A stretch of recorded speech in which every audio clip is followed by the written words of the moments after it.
In June 2025, a long simmering shadow war exploded into open conflict between Israel, Iran, and the United States. Years of mounting tension, proxy skirmishes, and covert attacks had set the stage for a confrontation that many feared was inevitable.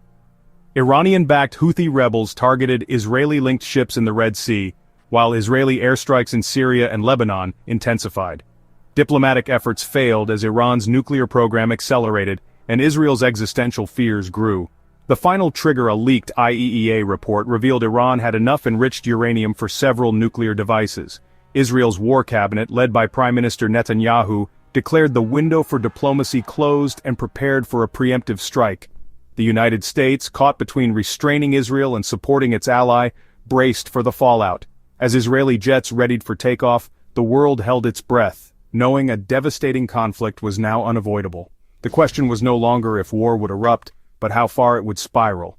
Before dawn on June 15, Israeli F-35s and drones struck Iran's nuclear sites at Natanz and Fordo, along with key military targets. The Operation Iron Gambit aimed to cripple Iran's nuclear ambitions in a single, decisive blow.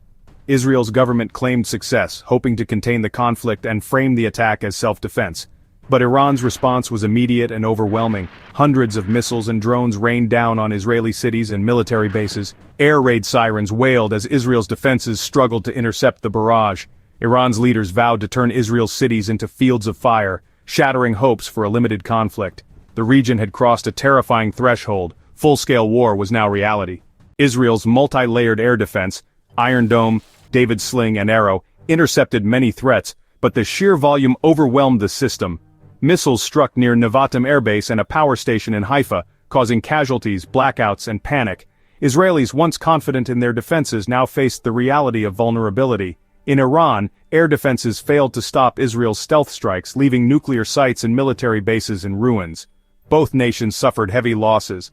Dozens dead in Israel, hundreds in Iran, with infrastructure damage in the billions.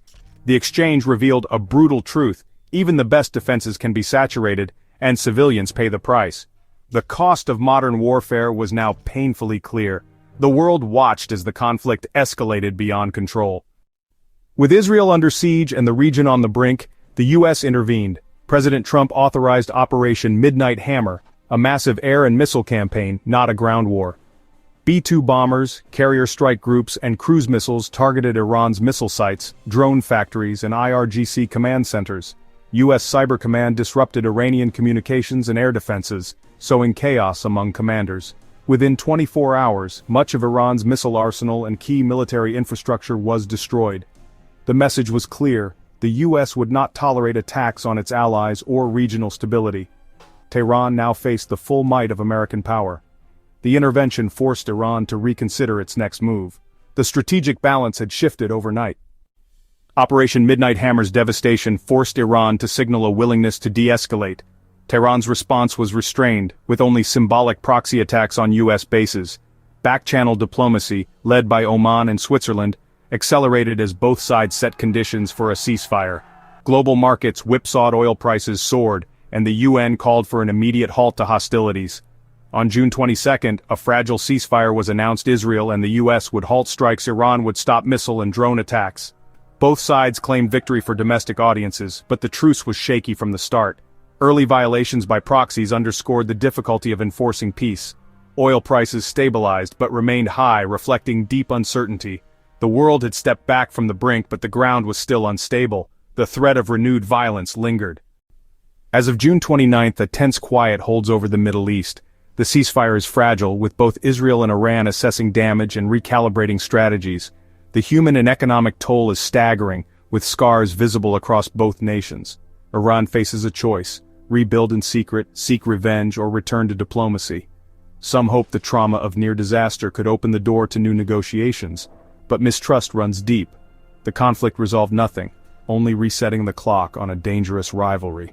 The international community faces the daunting task of turning this truce into lasting peace. The future of the region hangs in the balance.